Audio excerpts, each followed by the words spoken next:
Sa gitna naman ng energy emergency, maagap din ang naging pagtugon ng Administrasyong Marcos Jr.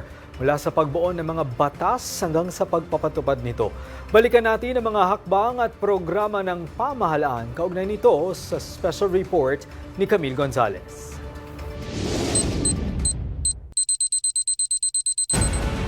Ginulantang ang iba't ibang sektor sa Pilipinas nang sumiklab ang gyera sa Middle East, mula sa banta sa seguridad at kabuhayan ng overseas Filipino workers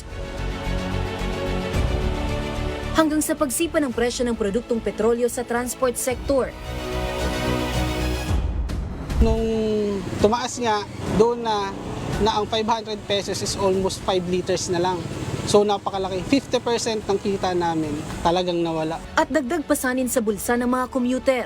Malaking diferensya yung pagkakapamasahe nun tsaka ngayon. Lalo na sa mga estudyante at mga empleyado, tsaka sa aming mga manininda. Gawa na pagtaas ng krudo. Ramdam ang bigat ng epekto nito sa bansa.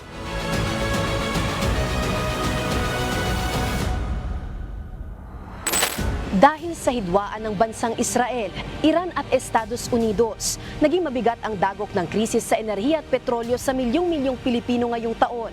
At kasabay niyan, mula sa pagbabalangkas ng mga batas hanggang sa implementasyon ng mga programa, hindi inirungan ng administrasyon ng hamon at agarang ipinabot ang solusyon sa bawat sektor.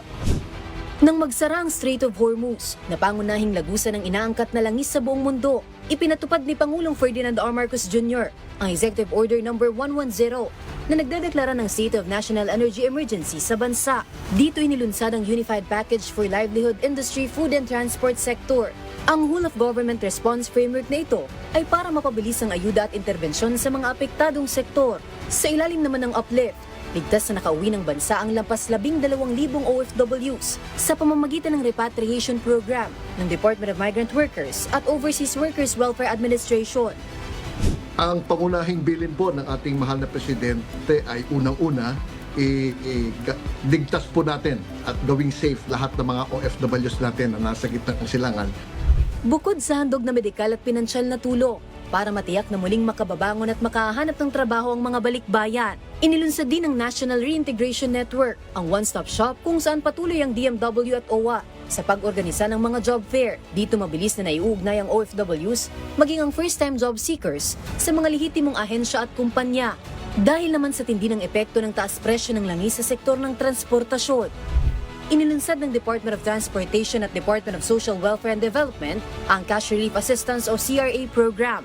Sa kabuuan, halos around kulang-kulang 1.8 million na mga chuper at riders ang ating natulungan.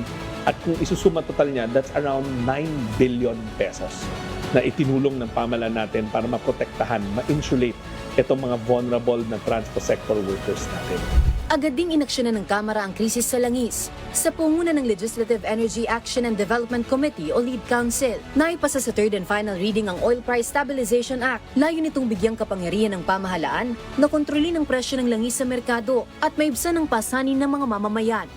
Para naman matugunan ang hamon sa petrolyo at enerhiya at matiyak ang mabilis na responde ng pamahalaan, ipinasa rin sa Kamara ang Kalinga Bill o komprehensibong alalay sa livelihood, inflation, negosyo at goods assistance program.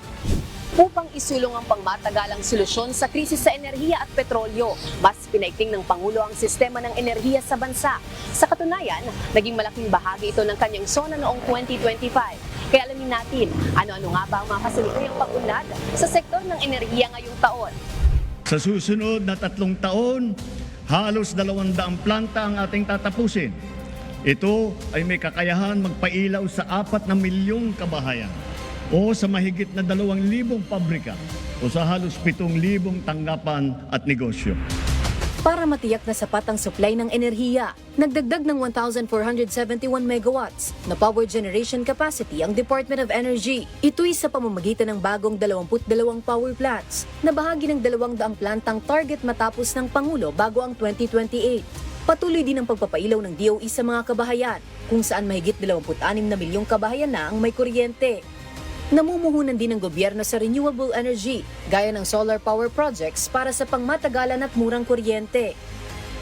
Malaki po ang pasasalamat namin sa Presidente kasi nakita niya yung vision na we have to go green. This is one of the big steps towards a better future and a greener future for our people and hopefully for lowering the prices of electricity. Sagot din ng administrasyon sa krisis sa kuryente ang net metering program, kung saan maaaring ibenta ng mga kabahayan at negosyong gumagamit ng solar energy ang kanilang sobrang kuryente sa mga electric company para makatipid sa gastusin. Mayroon ding 20 to 100% energy discount ang kwalipikadong 4-piece beneficiaries sa ilalim ng Lifeline Rate Subsidy. Sa kabila ng mga pagsubok, nanatiling matatag ang mga Pilipino at hindi tumalikod ang administrasyon sa tungkulin nitong maglingkod sa bayan. Sa bawat hamon, solusyon ang naging sagot ng pamahalaan. At ngayong ikalimang sona ng Pangulo, tiyak na mas marami pang programa ang ipatutupad para sa pagpapatuloy ng bagong Pilipinas. Ako po si Camille Gonzales para sa SONA 2026.